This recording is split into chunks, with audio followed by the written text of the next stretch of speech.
오늘도 예배 가운데 오신 여러분들 환영하고 축복합니다. 같이 조용히 눈을 감고 기도하도록 하겠습니다.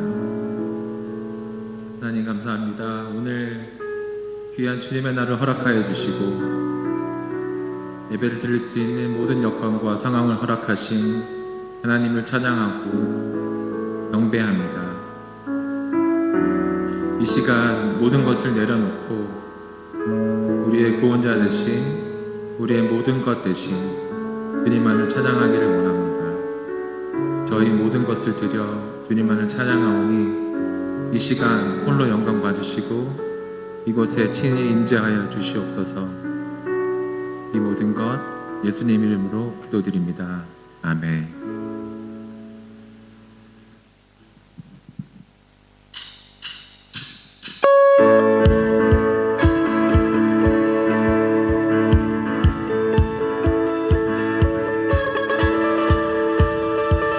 박수 치겠습니다.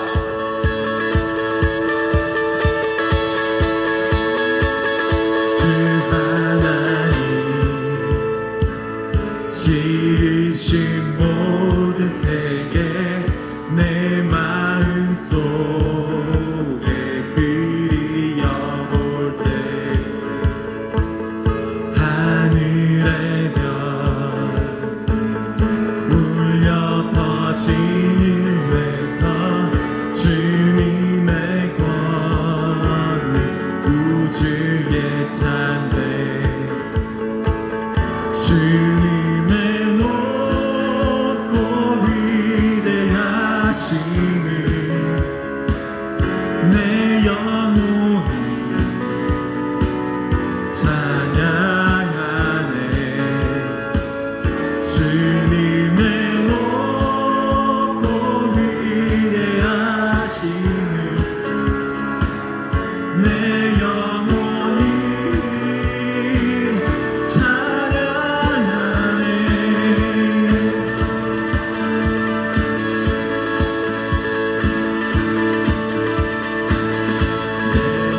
내 주 예수 세상에 다시 올 때 저 천국으로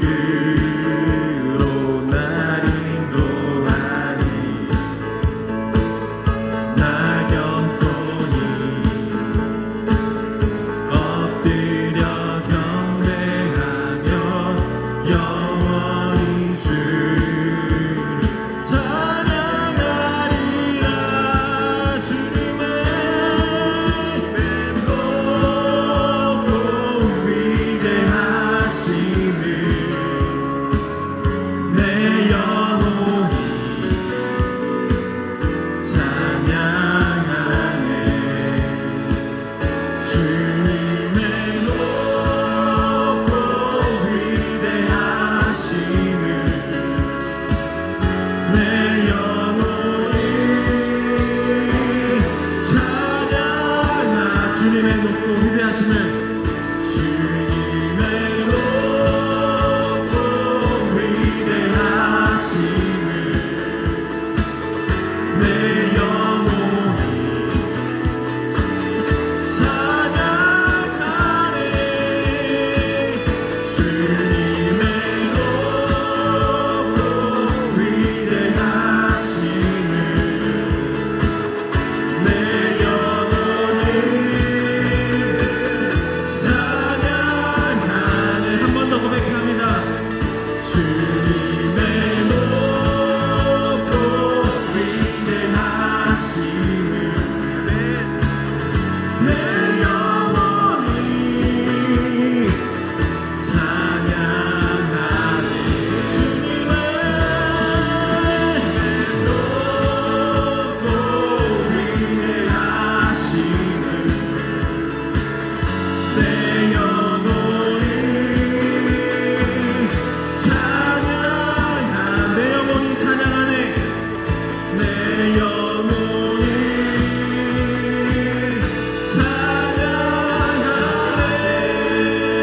찬양하네. 주님께 영광의 박수를 올려드리겠습니다. 할렐루야.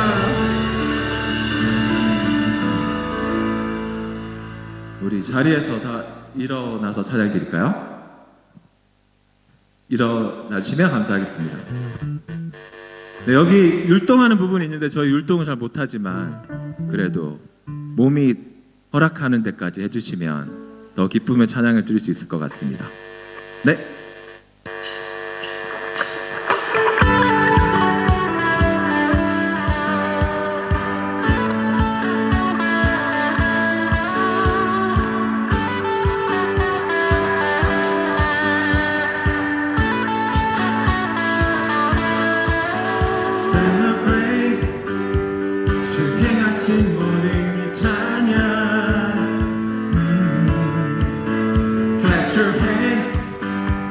기쁨의 소리 주께 드려 모든 이름 위에 뛰어나신 이름 찬양받기에 합당하신 이름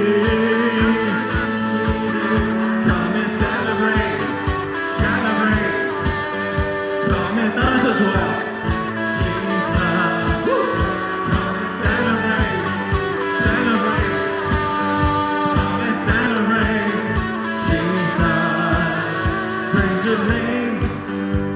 주만에서 우리 기뻐해 Somebody shout 소리 높여 주님을 찬양 모든 이름 위에 뛰어나신 이름 찬양받기에 합당하신 이름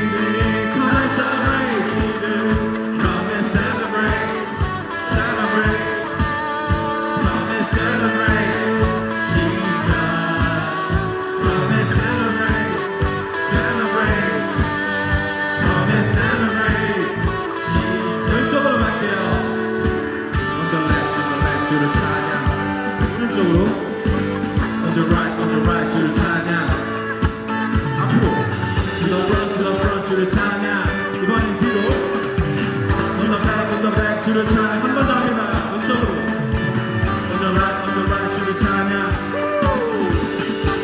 on the left, 주를 찬양 앞으로 to the front, 주를 찬양 everybody 주님을 찬양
조용히 눈을 감고 가사를 생각하면서 찬양 드리도록 할게요. 주님을 사랑하는 마음으로 진정한 마음으로 찬양 드리도록 하겠습니다.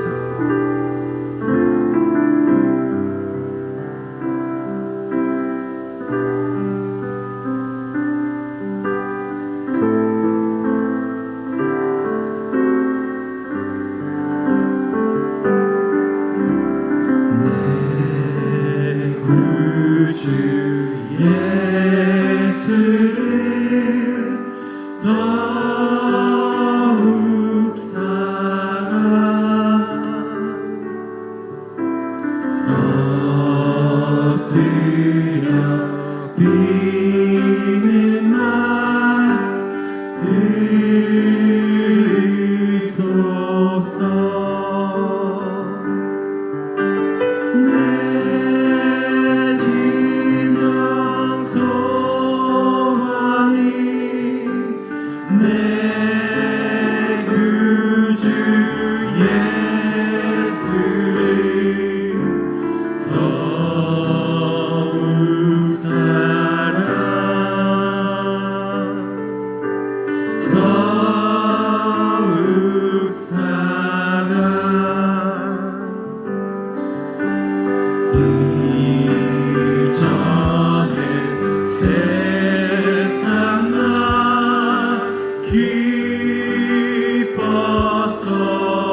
것일세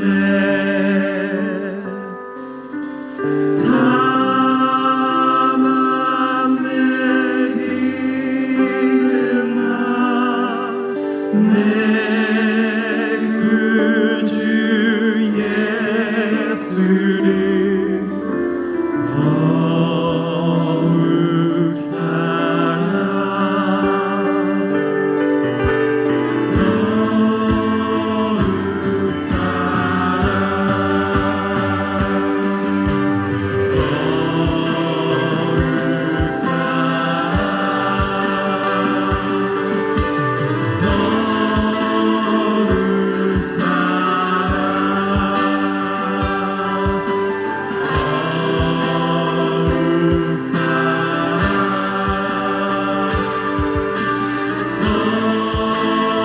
마지막으로 고백합니다. 더 사랑 내 심령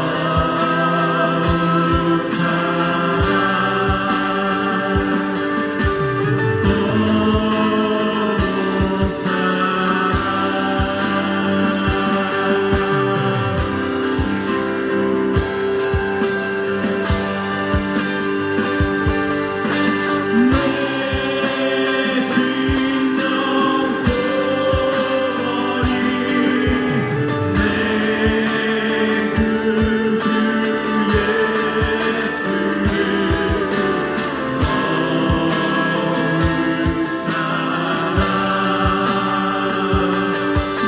구주 다 같이 손을 높이 들고 찬양 드리겠습니다. 내 진정 소원이 내 진정 소원이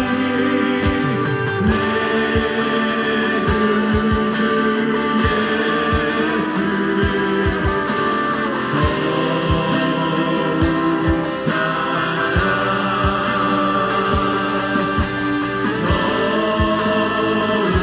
예수를 한 번 더 고백드립니다. 내 진정 소원이 내 진정 소원이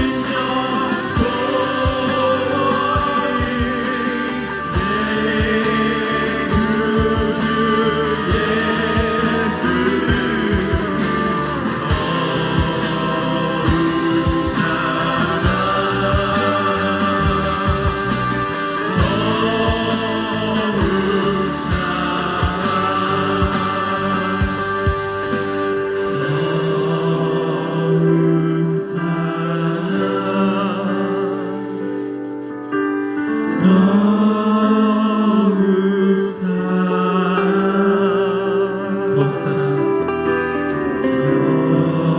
더욱 사랑 더욱 사랑 다시 한번 고백드립니다. 더욱 사랑 더욱 사랑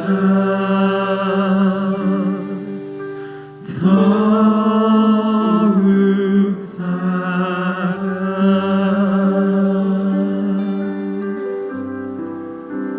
예배를 준비하는 마음으로 기도드리도록 하겠습니다. 하나님 감사합니다. 주 예수님만 사랑합니다. 우리의 모든 것 되시고 우리의 구원자 되시고 주의 친구라 되신 주님을 찬양합니다. 주님을 찬양하며 이 세상을 살아가는 주님 함께하여 주시고 저희 모든 것을 만져 주시옵소서. 오늘 드린 예배 가운데 하나님 온전히 영광 받으시고 하나님께서 이곳을 온전히 주관하여 주시어서 나타나고 통태하지 않고 모든 사람들이 은혜 가운데 들어갈 수 있는 귀한 예배가 되게 하여 주시옵소서. 이 모든 것 예수님 이름으로 기도드립니다. 아멘.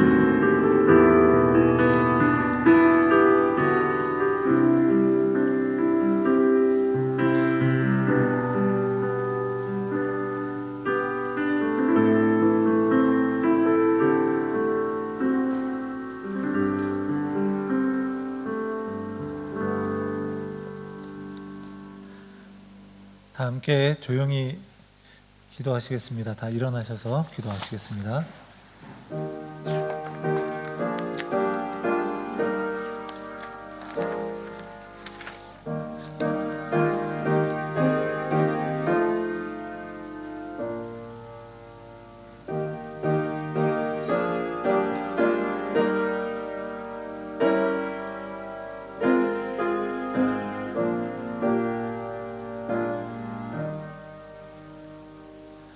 나의 영혼이 잠잠히 하나님만 바라며 나의 구원이 그에게서 나는도다. 오직 그만이 나의 반석이시요 나의 구원이시요 나의 요새이시니 내가 크게 흔들리지 아니하리로다. 아멘. 사도신경으로 우리의 신앙을 고백하겠습니다. 나는 전능하신 아버지 하나님 천지의 창조주를 믿습니다. 나는 그의 유일하신 아들 우리 주 예수 그리스도를 믿습니다. 그는 성령으로 잉태되어 동정녀 마리아에게서 나시고 본디오 빌라도에게 고난을 받아 십자가에 못 박혀 죽으시고 장사된 지 사흘 만에 죽은 자 가운데서 다시 살아나셨으며 하늘에 오르시어 전능하신 아버지 하나님 우편에 앉아 계시다가 거기로부터 살아있는 자와 죽은 자를 심판하러 오십니다. 나는 성령을 믿으며 거룩한 공교회와 성도의 교제와 죄를 용서받는 것과 몸의 부활과 영생을 믿습니다. 아멘. 찬송가 68장 하시겠습니다.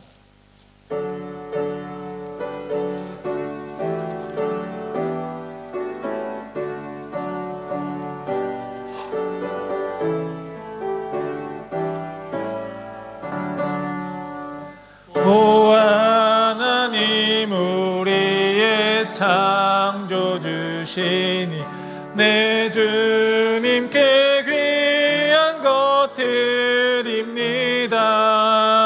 내 주께만 엎드려 경배드리며 내 주의 이름 높이 찬양하네. 오 하나님 우리의 대주제시여 큰 풍랑일 때도 도우셨네. 죽음에서 우리를 구하셨으니 내 주의 이름 높이 찬양하네. 주 하나님 이름을 함께 높이며 대주제께 영광을 돌리오리. 그 능력이 우리를 지켜주시니 주 하나님을 높이 찬양하네. 아멘. 자리에 앉으시겠습니다. 허인경 집사님 기도해 주시겠습니다.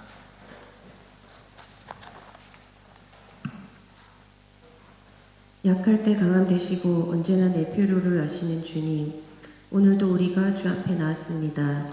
우리의 삶이 일주일 동안 지쳐 있었다면 하느님 위로하여 주시고 만져 주시옵소서. 우리가 일주일을 살아가면서 아버지 뜻대로 살지 아니하고 내 마음과 내 뜻대로 살아간 것이 있다면 아버지 용서해 주시옵고, 오늘 이 예배를 통하여서 돌아오는 한 주간은 주님의 뜻대로 살아갈 수 있도록 하여 주시옵소서. 주님, 우리는 너무나도 작고 보잘것없는 죄인입니다. 우리의 삶이 너무 지쳐 있고 힘듦을 고백합니다.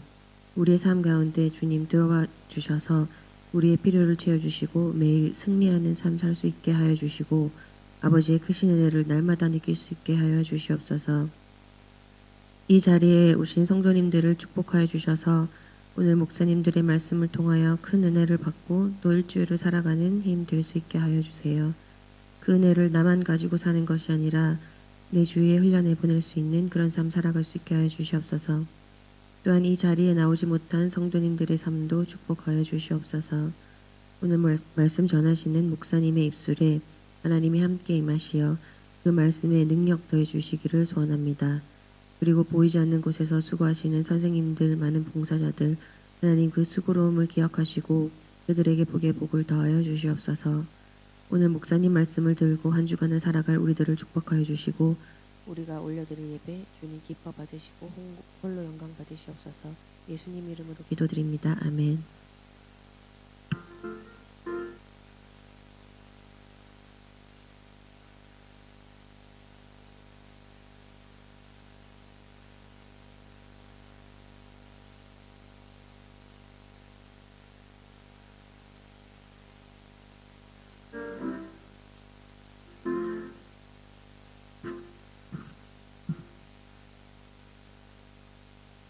오늘의 성경 말씀은 여호수아 6장 6절부터 21절까지의 말씀입니다. 눈의 아들 여호수아가 제사장들을 불러 그들에게 이르되 너희는 언약궤를 메고 제사장 7은 양각 나팔 7을 잡고 여호와의 궤 앞에서 나아가라 하고 또 백성에게 이르되 나아가서 그 성을 돌되 부정한 자들이 여호와의 궤 앞에서 나아갈지니라 하니라. 여호수아가 백성에게 이르기를 마침에 제사장 7은 양각 나팔 7을 잡고 여호와 앞에서 나아가며 나팔을 불고 여호와의 언약궤는 그 뒤를 따르며 그 무장한 자들은 나팔 부는 제사장들 앞에서 행진하며 후군은 궤 뒤를 따르고 제사장들은 나팔을 불며 행진하더라. 여호수아가 백성에게 명령하여 이르되 너희는 외치지 말며 너희 음성을 들리게 하지 말며 너희 입에서 아무 말도 내지 말라. 그리하다가 내가 너희에게 명령하여 외치라 하는 날에 외칠지니라 하고 여호와의 궤가 그 성을 한 번 돌게 하고 그들이 진영으로 들어와서 진영에서 자니라. 또 여호수아가 아침에 일찍이 일어나니 제사장들이 여호와의 궤를 메고 제사장 7은 양각 나팔 7을 잡고 여호와의 궤 앞에서 계속 행진하며 나팔을 불고 무장한 자들은 그 앞에서 행진하며 후군은 여호와의 궤 뒤를 따르고 제사장들은 나팔을 불며 행진하니라. 그 둘째 날에도 그 성을 한 번 돌고 진영으로 돌아오니라. 여섯 동안을 이같이 행하니라.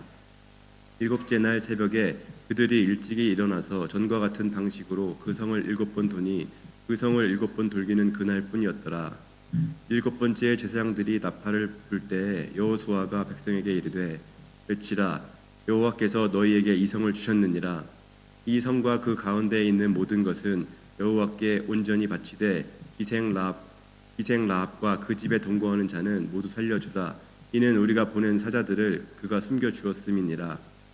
너희는 온전히 바치고 그 바친 것 중에서 어떤 것이든지 취하여 너희가 이스라엘 진영으로 바치는 것이 되게 하여 고통을 당하게 되지 아니하도록 오직 너희는 그 바칠 물건에 손대지 말라.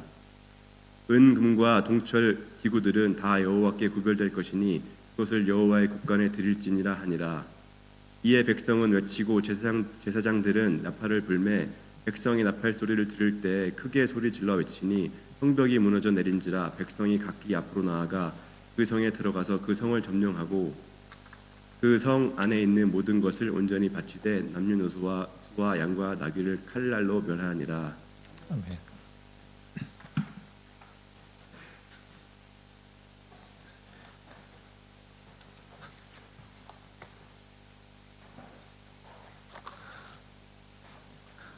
오늘 주일 예배 가운데 오신 모든 분들에게 하나님께서 은혜 주시기 원합니다. 여호수아 1장에서 5장까지의 말씀을 통해서 우리가 가나안 정복을 위해서 전쟁을 준비하는 장면을 함께 살펴보았습니다. 지난 주일 말씀을 통해서 우리가 이스라엘이 여리고성 공격을 앞두고 길갈에서 할례를 행하고 여리고 평지에서 유월절을 지키는 걸 보았습니다. 지도에서 보는 것처럼요, 그들은 이제 길갈, 빨간색 별표 부분입니다. 네모칸 표시 안에 있습니다. 그리고 거기서 여리고성, 파란색 별표로 이동하는 겁니다. 이 보라색 선을 따라서 이동을 하게 됩니다.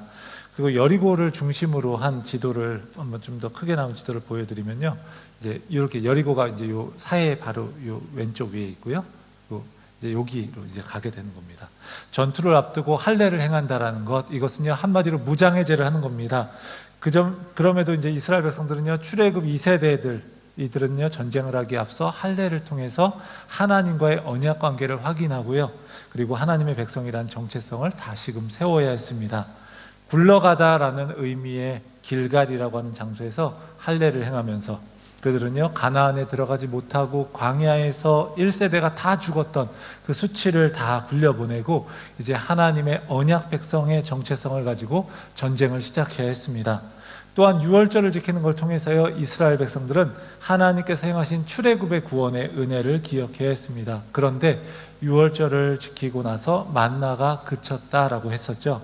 이스라엘 백성들은 광야에서 자신들을 돌보신 하나님의 은혜를 기억하면서 이제 가나안 땅에서는 소출을 얻는 그런 새로운 방식으로 하나님의 은혜를 경험하면서 살아야 하는 겁니다. 이제 이스라엘 군대가 여리고성을 향해서 가는데 그 길에서 여호수아가 여호와의 군대 대장을 만났다라고 지난주에 말씀을 드렸죠. 여호와의 군대 대장은 여호수아에게 내 발에서 신을 벗으라, 내가 선 곳은 거룩하니라 이렇게 말하고요. 여호수아는요 그대로 따라갑니다. 그것은 여리고성 전투를 앞두고 모든 권리를 하나님께 내어드리고 철저하게 순종하겠다는 그런 결단이었습니다. 이 전쟁은요 하나님께서 지휘하시는 전쟁이고 여호수아와 이스라엘 백성들은요 사령관이신 하나님의 명령에 따라서 전쟁을 하게 되는 거예요. 상식적으로 볼 때 이건요 기이한 전쟁 준비였습니다. 이렇게 전쟁 준비를 하고 이제 여호수아 6장부터 12장까지는요 가나안 정복 전쟁을 통해서 약속의 땅을 정복하는 내용들이 나옵니다. 1장에서 5장까지는 전쟁을 준비하는 것, 6장에서 12장까지는 가나안 정복 전쟁을 통해서 약속의 땅을 정복하는 내용, 그 뒤에는 뭐 땅을 분배하는 내용이 나오겠죠. 여리고성은요 가나안 정복 전쟁에서 첫 번째로 만나는 성입니다. 그래서 오늘 본문에 나오는 전쟁의 방식은요 그 준비했던 것만큼이나 굉장히 기이한 방식으로 이제 진행이 됩니다. 오늘 본문에 나오는 그 여리고성 전쟁에서 사령관이신 하나님이 내리는 명령을 이해하기가 쉽지 않습니다. 그럼에도 이스라엘 백성들은요 하나님의 말씀을 따라갑니다. 이 여리고성 전쟁은 바로 가나안 정복에 있어서 첫 번째 전쟁이라고 했어요. 다시 말하면 앞으로 있을 가나안 정복 전쟁의 모델이 되는 전쟁이라는 거예요. 이 전쟁들을 앞으로 가나안 정복 전쟁은 이렇게 해야 된다라고 하는 모델이 되는 전쟁입니다. 오늘 본문의 이야기를요 여리고성의 상황과 그것을 공격하기 위한 하나님의 방법, 그리고 그에 대한 이스라엘의 반응, 그리고 마지막으로 그 결과로 함께 나눠서 보도록 하겠습니다. 먼저 여리고성은요 무너뜨리기 어려운 그런 장벽이었습니다. 장애물이었습니다. 오늘 본문은요 6절부터 21절까지로 읽었지만 6장 전체를 우리가 본다고 생각하시면 되겠습니다. 이스라엘 군대를 맞는 여리고성의 모습은 어떠합니까? 1절에서 그걸 보여주고 있어요. 이스라엘 자손들로 말미암아 여리고는 굳게 닫혔고 출입하는 자가 없더라. 굳게 닫혔고, 원문을 직역하면요 닫았고 닫혀 있었다라는 거예요. 그러니까 닫았고 닫혀 있었다, 철통같이 문을 걸어 잠근 그런 여리고성의 모습을 보여주는 겁니다. 성문이 굳게 닫혀 있는 모습은요 여리고성에 있는 사람들이 두려움에 사로잡혀 있다는 것을 말해줍니다. 앞에서 가나안 사람들은 이스라엘 백성들과 함께 하시는 그 하나님의 역사로 인해서 마음이 녹았고 정신을 잃었다라고 표현하고 있어요. 라합의 이야기가 나오는 그 2장에서도 그랬고요, 요단강을 건넌 후에 5장에서도 그렇게 이야기했습니다. 그 둘 중에서요 요단강을 건넌 후 그들의 반응이었던 5장 1절의 말씀을 보겠습니다.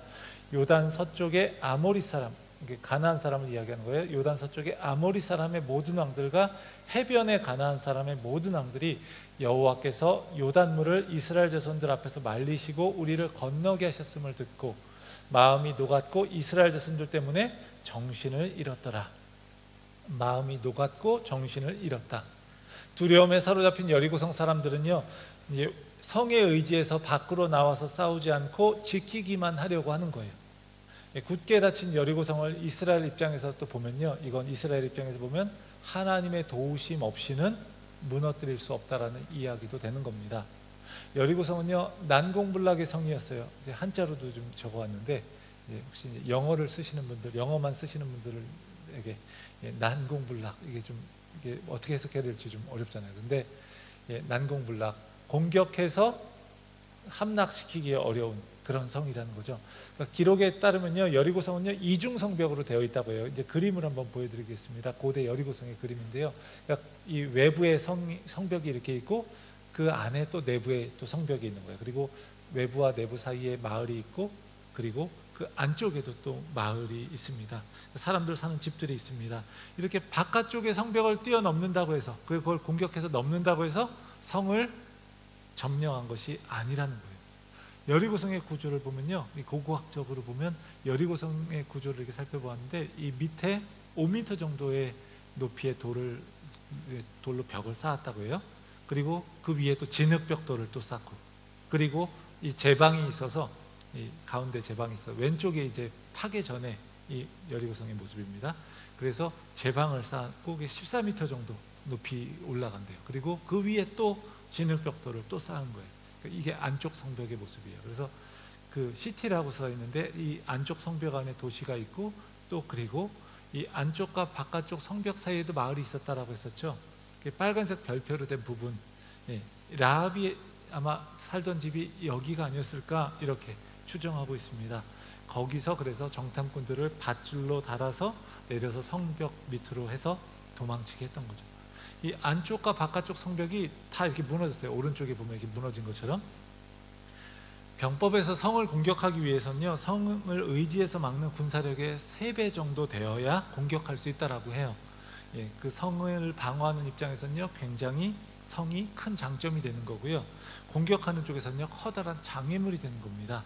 여리고성 사람들은요, 두려움에 빠져서 있지만 성을 굳게 지키는 방식으로 이렇게 이스라엘과 전쟁을 하려고 하는 겁니다. 자신들에게 유리한 방식으로 전쟁을 하려고 하는 아주 당연한 모습인 겁니다. 근데 이스라엘 백성들의 입장에서 보면요, 그들은 커다란 장애물을 만난 겁니다. 광야에서 그렇게 살아왔던 이스라엘 백성들에게 있어서 굉장히 볼 수 없었던, 보기 어려웠던 장애물들이에요. 과연 이걸 넘어설 수 있을까? 이렇게 의문이 들 수 있지 않을까요? 게다가 이들은요, 전문적인 군사훈련을 받은 사람들도 아니었습니다. 자신들의 실력에 비해서 너무나 큰 상대를 만난 거예요. 우리가 살아가는 이 세상은 어떠합니까? 여리고성의 견고한 모습처럼 이 세상 역시도요, 굉장히 강력해 보입니다.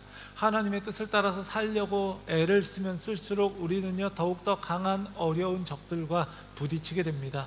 하나님의 뜻에 따라서 살아가기엔요, 이 세상은요, 가치관이 다르다는 거예요. 우리는 거기에 비하면 너무나 작아 보이지 않습니까? 우리의 힘은 약해 보입니다. 믿음으로 살려고 할 때마다요, 현실에서 부딪히는 장벽들이 여리고성 같아 보이지 않습니까? 이 거대한 벽을 우리가 과연 이길 수 있을까요? 넘어설 수 있을까요? 인간적인 생각으로 볼 때는요, 도저히 불가능해 보입니다. 강력한 세상에 비해서 우리는요, 너무나 작아 보이는 거예요. 이런 세상에서 우리가 할 것은요, 약한 우리의 능력보다 더 강한 분을 의지해야 하는 겁니다. 우리를 여기까지 이끌어 오셨고 그 장벽을 뛰어넘게 하실 하나님, 그분을 바라보는 거예요. 우리의 힘만으로는요, 답이 없습니다. 하지만 이러한 때에 계속해서 내 힘을 의지하면서 패하기보다 하나님의 능력을 의지하는 우리의 모습이 되기를 원합니다. 하나님께서 어떻게 하실지 우리가 다 알 수는 없지만, 그렇지만 하나님의 능력을 의지하는 순간 하나님께서는요, 무언가 새 일을 행하실 줄 믿습니다. 둘째로, 하나님은 이스라엘의 순종을 무기로 이 성을 공격하려고 하는 겁니다. 하나님께서 난공불락의 여리고성을 공격하기 위해서 이스라엘 백성들에게 요구하시는 건 무엇입니까? 흔히 우리가 사극에서 보는 그런, 전쟁에서 볼 수 있는 그런 방식인가요? 그렇지 않습니다. 군사들을 뽑아서 성벽을 기어오르고 또 아래서는 그들을 보호하기 위해 성을 향해서 화살을 쏘거나 또 성문을 부수고 들어가는 그런 방식인가요? 그렇지 않습니다. 하나님은요, 전혀 다른 방식으로 이 싸움을 이끌어가고 계십니다. 6절부터 16절까지의 말씀을요, 하나님이 명령하신 내용과 그것을 따르는 이스라엘 백성들의 모습을 보여주는 장면인데, 그것을 여기서 지금 다시 읽기는 어려우니까 하나님께서 명령하신 내용에 대해서 제가 화면으로 좀 정리를 해왔습니다. 그것을 한번 보면서 말씀을 드릴게요. 여리고성 공격을 향한 하나님의 명령은 이렇습니다. 모든 군사가 매일 성 주위를 한 바퀴 돌고 이것을 6일 동안 반복한다. 하루에 한 바퀴씩 6일 동안. 7명의 제사장이 양각나팔 7을 불면서 언약궤 앞에서 행진하고 언약궤는 그 뒤를 따른다. 그리고 무장한 자들이 7명의 제사장들보다 앞에서 행진한다. 즉 그들이 선두에 선다. 그리고 나머지 군사들은 6일 동안 침묵하면서 언약궤 뒤를 따라서 여리고성 주위를 매일 한 바퀴씩 돈다. 그리고 7일째 되는 날 성을 7바퀴를 돌고, 매일 한 바퀴인데 7일째는 7바퀴를 돌고 제사장들은 나팔을 불 때 큰 소리로 외친다. 이렇게 내용을 정리하면 이렇습니다. 오늘 본문을 읽다 보면요, 정말 많이 나오는 표현이 있어요. 혹시 눈치를 채셨습니까? 숫자 7이에요. 7.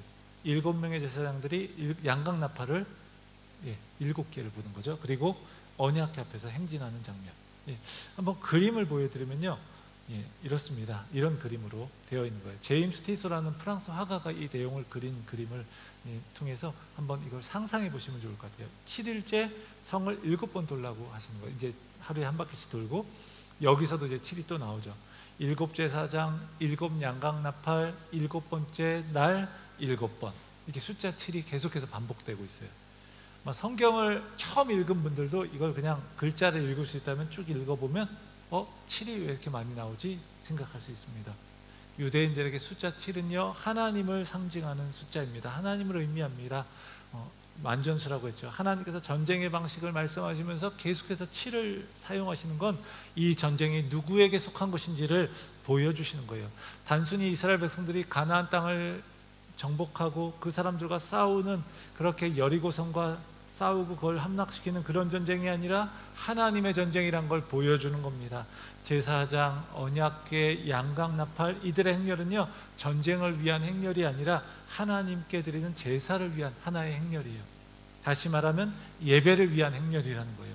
하나님은 지금 이 여리고성을 정복하려고 하시는데 이게 전쟁이 아니라 예배의 모습을 보이고 있어요. 하나님이 하시는 거룩한 전쟁이고 하나님께 드리는 거룩한 예배라는 것을 보여주는 그런 그림입니다.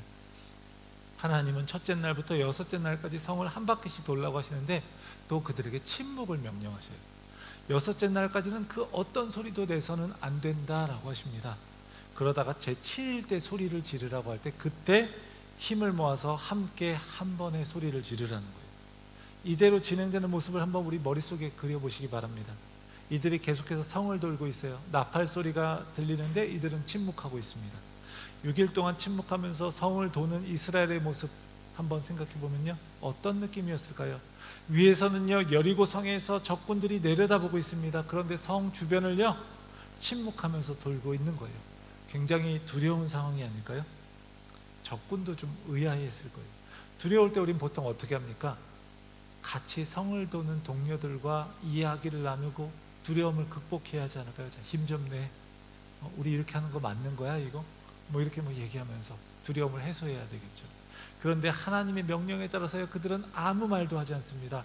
긴장과 두려움 속에서 하나님께서는 이스라엘 백성들에게 침묵의 시간을 요구하고 계신 거예요. 이것은요 두려움 속에서 홀로 하나님 앞에 머물게 하는 그런 시간이 되는 겁니다.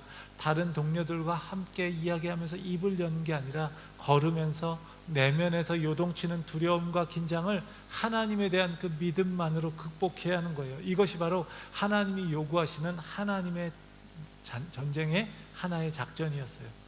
우리도 살아갈 때 여러 가지 힘든 일들을 겪습니다. 그럴 때 상황을 깊이 성찰해 보거나 그 속에서 하나님의 뜻은 무엇일까 하고 묵상하는 시간을 갖기가요 굉장히 쉽지 않습니다. 우리는요 금세 다른 사람을 찾아가서 이야기를 쏟아놓으면서 해소할 때가 많습니다. 다른 사람이 아닐지라도요 우리는요 금세 우리가 손에 들고 있는 스마트폰을 통해서 모든 일을 해결하려 할 때가 참 많습니다. 그 방법을 찾거나 다른 쪽에 관심을 돌릴 때가 많습니다. 하지만요 하나님께서는요 우리가 겪는 문제들 속에서 다른 소리에 귀 기울이기보다 하나님 앞에서 깊이 이 상황과 환경을 묵상하면서 하나님의 뜻을 분별하고 거기에 순종하기를 원하십니다. 우리가 말씀을 묵상하는 것, 우리가 기도 생활을 하는 것, 그 이유가 무엇인가요? 여리고성과 같은 강력한 이 세상 속에서 두려움에 이리저리 헤매는 것이 아니라, 다른 것을 찾는 것이 아니라 하나님의 뜻을 깨닫고 하나님의 방식대로 싸워서 승리하기 위한 거예요. 당장은 효과가 나지 않을지라도요 말씀과 기도를 계속해서 쌓아야 할 이유가 여기에 있는 겁니다. 이스라엘 백성들은 어떻게 하고 있죠? 묵묵히 그 명령을 따릅니다. 그건 사실 쉬운 일이 아닐 거예요. 한 바퀴 성을 돌았더니 성벽에 있던 적군들이 두려워서 웅성웅성대고, 다음날 한 바퀴 또 돌았더니 성벽에 금이 조금 가고, 세 번째 날 또 한 바퀴 돌았더니 땅에 약간 지진이 일어나는 방식으로 뭔가 상황이 바뀌는 게 보인다면요 좀 믿고 따르기가 쉬웠을 겁니다. 그런데 아무런 변화가 없는 거예요. 6일째까지. 그리고 7일째 성을 6바퀴 돌았을 때까지 아무런 일도 일어나지 않습니다. 한 바퀴 돌 때마다 이 상황이 바뀌었다면 이스라엘 백성들도 뭔가 기대하는 마음이 생겼을 거예요. 그래, 조금만 더, 그래, 한 바퀴만 더, 이렇게 조금만 더. 그러면 아무 일도 일어나지 않는 게 아니라 그런 일들이 일어나면 그렇게 하면서 힘을 내게 됐을 거예요. 그런데 아무 일도 일어나지 않는 모습을 보면서 그들은 조금 불안했을지도 몰라요. 이거 맞는 걸까? 과연 무슨 일이 일어날까? 이때 침묵의 명령까지 없었다면요 아마도 불안한 마음에 서로 부정적인 이야기들을 쏟아내면서, 그러면서 불신앙의 분위기가 전체적으로 퍼졌을 거예요. 아무 일도 진전이 없는 것처럼 보이는 상황, 이것이 바로 하나님께서 어떤 방식으로 전쟁을 하기 원하셨는지를 보여주는 것입니다. 바로 이스라엘 백성들의 순종을 통해서 이 전쟁을 하기 원하시는 거예요. 순종을 무기로 성을 무너뜨리고자 하시는 겁니다. 순종은요, 무엇일까요? 여기서 순종은 믿음으로 여리고성을 도는 거예요.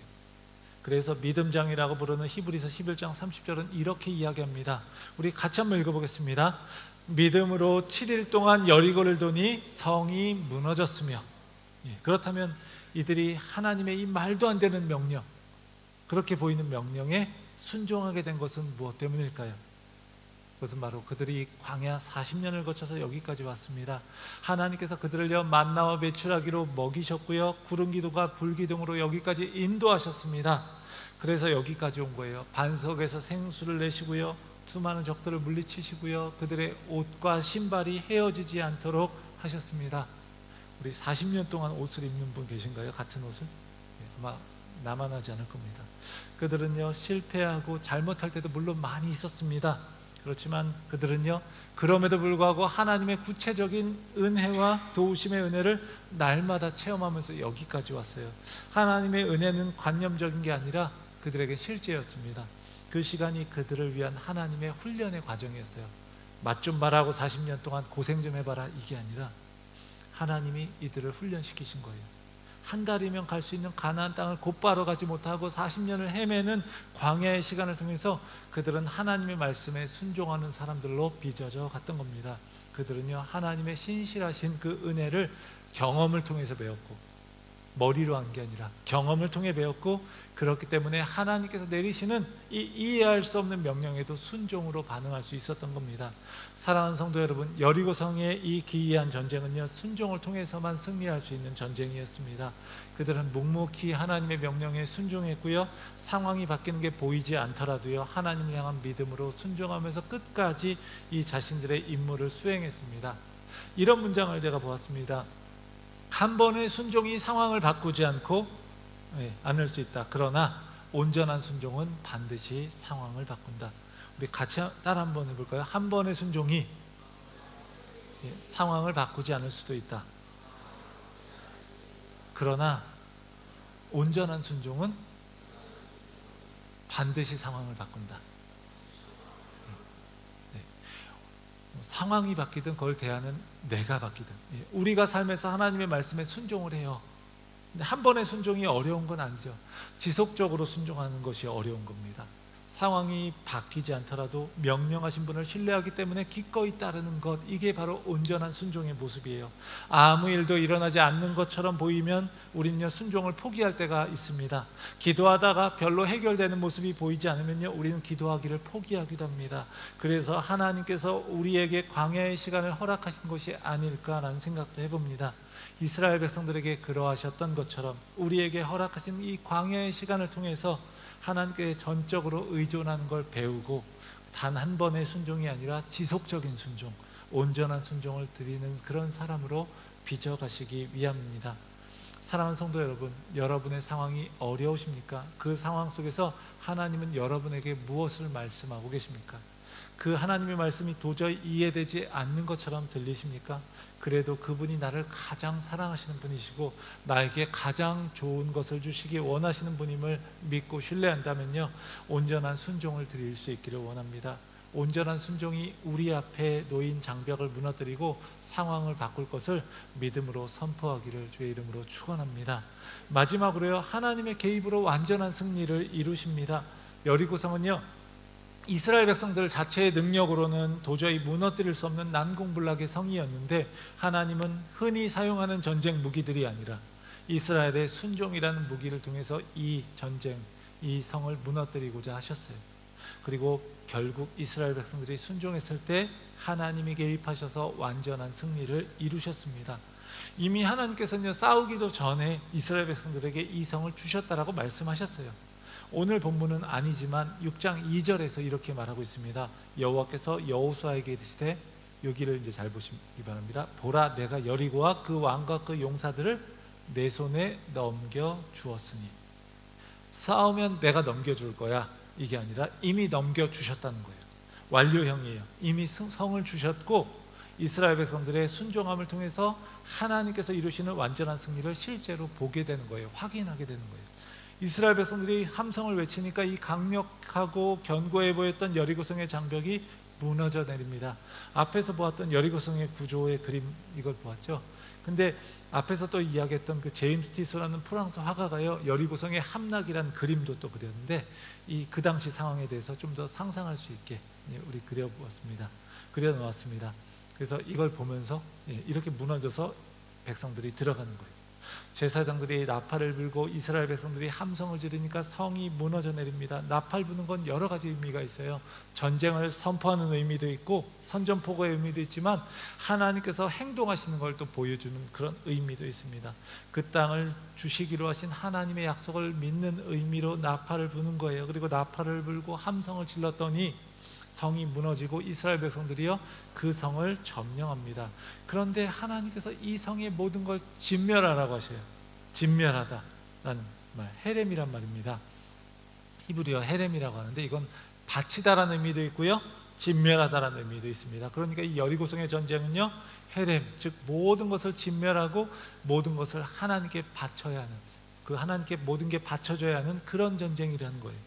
가나안 땅 첫 번째 전쟁이고 첫 열매니까 하나님께 드리고 하나님께 바쳐져야 하는 그런 의미에서 이게 진멸의 전쟁입니다. 하나님께서 여리고성을 치는 이유는요 죄에 대한 심판 때문이었어요. 창세기 15장 16절을 보면 하나님께서 아브라함에게 약속하십니다. 내 자손은 4대 만에 이 땅 가나안 땅으로 돌아오리니 이는 아모리 족속의 죄악이 가득 차지 아니하였으며 아직 가득 차지 아니하였다. 그러니까 이들이 죄가 가득 차지 아니하였고 그래서 이제 600년 동안 하나님이 참고 기다리신 거예요. 그래서 이 죄가 가득 차게 되었어요. 그때 하나님이 심판하시는 겁니다. 참고 기다리신 거예요. 회개하기를. 그런데 이들은 끝까지 회개하지 않고 악하게 살았고 하나님이 이제 600여 년을 참고 기다리시다 심판하시는 거예요. 이스라엘 백성들은요 그들을 진멸하고 전리품은 하나도 취하면 안 되는 겁니다. 살아있는 생명이든 물건이든 하나도 취하지 않고 하나님께 바쳐야 하는 거예요. 실제로 고고학자들의 발굴에 따르면 이런 기록이 있습니다. 고고학적 발굴에 따르면 여리고는 청동기 시대 말경에 격렬하게 파괴되었습니다. 성벽은 마치 지진에 의해 갑작스럽게 무너진 것처럼 보입니다. 공격해서 무너진 게 아니라 어떻게든 성벽이 무너졌대요. 이 사람들은 이제 지진으로 생각할 수밖에 없겠죠. 탄화된 나무는 도시의 남은 부분이 불에 탔음을 보여줍니다. 또한 발굴자들은 파괴된 도시 속에 묻혀있는 식량을 발견했는데 이는 여리고가 포위 공격에 의해 함락된 것이 아님을 나타냅니다. 이렇게 이제 이야기를 하는 거예요. 그리고 이렇게도 표현합니다. 마치 거인의 손이 하늘에서 내려와서 해변의 모래성을 부수는 것처럼 성벽을 부순 것처럼 보였다라고 하는 기록도 있습니다. 식량이 발견되었는데 전부 다 타버렸대요. 이런 점에서 식량을 갖지 않고 하나님의 명령대로 진멸한 거예요. 앞으로 계속 전쟁을 할 텐데 그 식량을 좀 챙기면 도움이 될 텐데 그러지 않은 거예요. 물론 뭐 뒤에 가면 아간이라고 하는 사람이 몰래 취하기는 했지만 그 외에 이스라엘 백성들 전부는요 하나님의 명령대로 모든 것을 진멸하고 하나님께 다 바쳤습니다. 이 모든 것을 진멸하니까 하나님이 굉장히 잔인한 것처럼 여겨질 수 있지만 앞에서 이야기한 것처럼 심판의 의미가 있고 오래 기다리셨어요. 또 라합과 그의 가족들은요 하나님에 대한 믿음으로 결국 약속대로 구원받았습니다. 이걸 보면요 하나님은요 구원의 길을 항상 열어두신 거예요. 그런데 이들이 받아들이지 않은 겁니다. 하나님의 개입으로 여리고성의 완전한 승리가 이루어졌습니다. 라합과 그의 가족들을 제외한 모든 걸 진멸하고 이제 전쟁을 끝냈습니다. 오늘 본문은 읽지 않았지만 여호수아가 이렇게 이야기해요. 마지막 뒷부분에서 여리고성을 다시 건축하는 사람은 하나님의 저주를 받아서 그 기초를 쌓게 될 때 맏아들을 잃어버릴 것이고 그 문을 세울 때는 그 다음에 막내 아들을 잃게 될 것이다 라고 이야기합니다. 이 일이 진짜 이루어져요. 열왕기상 16장 34절을 보면 히엘이라고 하는 사람이 나오는데 이렇게 이야기합니다. 그 시대의 베델 사람 히엘이 여리고를 건축하였는데 그가 그 터를 쌓을 때 맏아들 아비람을 잃었고 그 성문을 세울 때에 막내 아들 수굽을 잃었으니 여호와께서 눈의 아들 여호수아를 통하여 하신 말씀과 같이 되었더라. 이렇게 이야기를 하는 거예요. 하나님 분명히 말씀하시는데 듣지 않은 사람이 있는 거예요. 그만큼 시대가 악해진 거죠. 사랑하는 성도 여러분, 하나님은요 여리고성을 무너뜨리고 모든 것을 진멸하게 하심으로, 다시 말해 모든 걸 하나님께 바치게 하심으로 이 승리를 완성하십니다. 이것을 통해서 하나님의 공의로운 심판과 다스리심을 우리 마음에 새기고요, 하나님 말씀에 순종함으로 나아가고 그 승리를 맛보는 우리 모두가 되기를 원합니다. 사랑하는 성도 여러분, 하나님의 백성들이 순종하니까 하나님께서 하신 그 말씀이 그대로 이루어졌습니다. 여리고성과 같은 그런 거대해 보이는 이 세상 속에서 하나님의 뜻에 순종하며 살아간다는 것 쉽지가 않습니다. 그러다 보면 손해보는 것만 같고 그로 인해서 내 삶이 힘들어질 때도 많아집니다. 귀찮아질 때도 많아집니다. 하지만 우리가 온전한 순종을 하나님께 드리면요, 하나님께서 우리 앞에 놓여있는 문제들을요 다 무너뜨리실 줄 믿습니다. 6째 날까지 나타나지 않았던, 7째 날 6바퀴를 돌 때까지 나타나지 않았던 하나님의 역사가요 7째 날 7바퀴를 돌고 함성을 질렀을 때 나타났던 것처럼 우리가 하나님께 온전히 순종하며 나아갈 때 그 순간은 보이지 않아도요 하나님의 때에 하나님의 능력의 손이 우리 앞에 놓여있는 여리고성과 같은 장벽들을요 무너뜨리실 줄 믿습니다.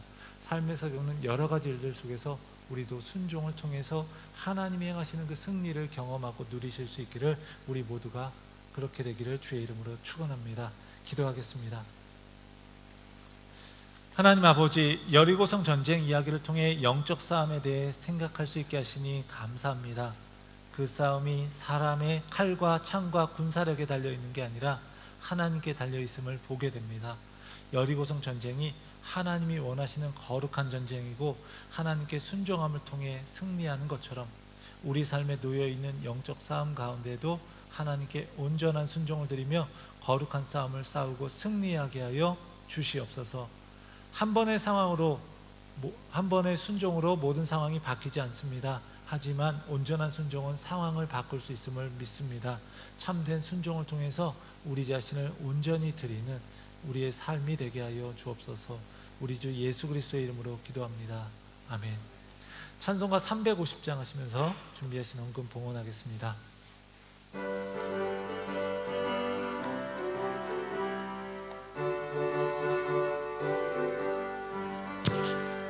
우리들이 싸울 것은 혈기 아니요, 우리들이 싸울 것은 육체 아니요, 마귀 권세 맞서 싸워 깨쳐버리고 죽을 영혼 살릴 것일세. 한마음으로 힘써 나가세, 한마음으로 힘써 싸우세. 악한 마귀 군사들과 힘써 싸워서 승전고를 울리기까지. 우리들이 입은 갑옷 쇠가 아니요, 우리들이 가진 검은 강철 아니요, 하나님께 받아가진 평화의 복음 거룩하신 말씀이로다. 한마음으로 힘써 나가세, 한마음으로 힘써 싸우세. 악한 마귀 군사들과 힘써 싸우며 승전고를 울리기까지. 악한 마귀 죄 아무리 강할지라도 십대장 예수 앞서가시니 주저 말고 용감하게 힘써 싸우세. 최후 승리 얻을 때까지 한마음으로 힘써 나가세, 한마음으로 힘써 싸우세. 악한 마귀 군사들과 힘써 싸워서 승전고를 울리기까지. 죄악 중에 빠진 사람 죄를 뉘우쳐 십자가에 달린 예수 믿기만 하면 위태한 데 빠진 영혼 구원 얻어서 천국 백성 될 것임일세. 한마음으로 힘써 나가세, 한마음으로 힘써 싸우세. 악한 마귀 군사들과 힘써 싸워서 승전고를 울리기까지. 하나님의 은혜와 사랑에 감사를 드립니다. 예배를 통해서 물질을 드리고 또 시간을 드리며 우리의 삶을 드리며 거룩한 하나님의 백성으로 우리를 새롭게 하여 주옵소서. 날마다 삶에서 하나님의 도우심을 통해서 이 땅에서 하나님 나라의 백성으로 거룩한 싸움을 싸우며 하나님의 승리를 경험하며 살게 해 주시옵소서. 우리 주 예수 그리스도의 이름으로 기도합니다. 아멘. 오늘 방문하신 분 계십니다. 이유환님. 네, 환영합니다. 박수하시겠습니다.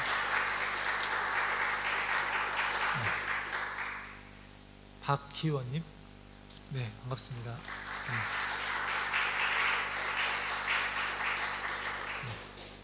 이서연님. 네, 반갑습니다.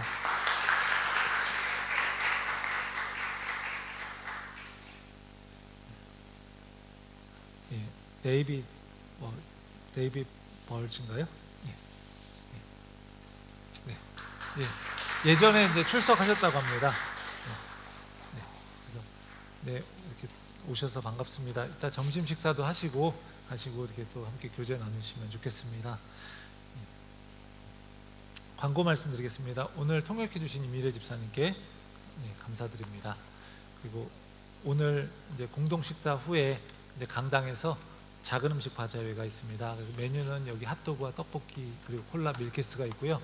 가격은 이제 여기 이제 주보에 적혀 있는 대로 화면에 보시는 대로 있습니다. 그래서 모든 수익금은 선교와 캄보디아 미래로 학교 어린이 후원금을 위해서 그리고 또 반찬 사역을 위해서 쓰여집니다. 많은 관심과 참여와 기도를 부탁드리겠습니다. 그리고 2월 청년부들 대상으로 한 반찬 사역을 진행하고 있는데 우리 반찬을 신청하신 분들은 교회 냉장고 안에 비치해 두었기 때문에 그 반찬을 좀 챙겨 가시면 되겠습니다.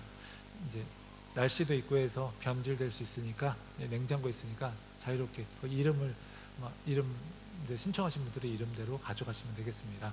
그리고 반찬 사역에 참여하시고자 하는 분들은 언제든지 환영한다고 합니다. 문의는 우리 선교사역부장님이신 김혜정 집사님에게 문의해 주시고 함께 해 주시면 감사하겠습니다.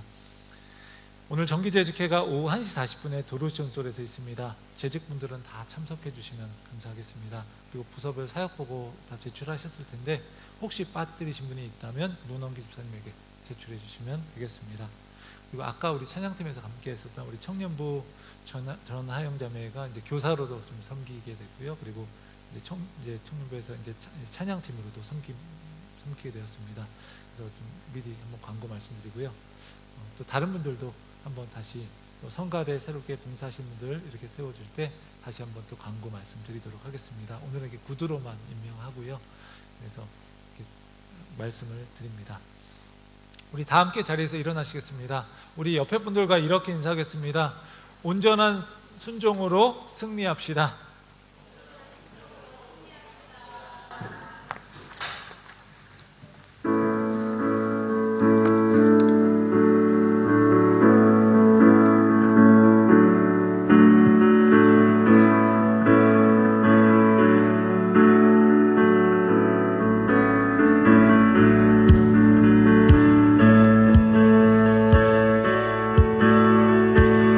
박수 치면서 찬양할게요.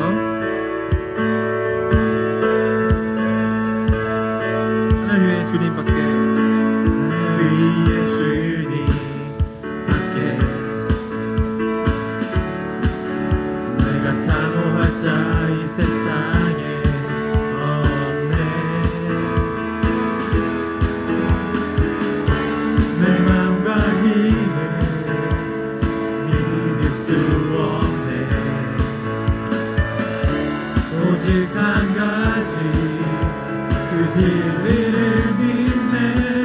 주는 나의 힘이요, 주는 나의 힘이요, 주는 나의 힘이요. 영원히 주를 의지하리. 주는 나의 힘이요, 주는 나의 힘이요, 주는 나의 힘이요. 영원히 주를 의지하리. 주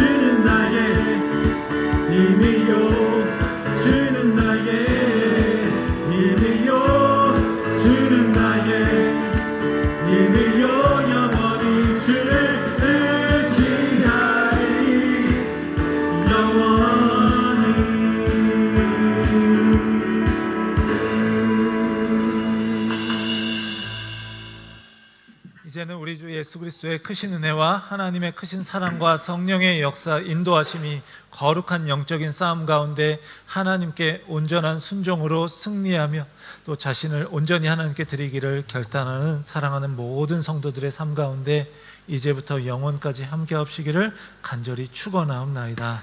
아멘.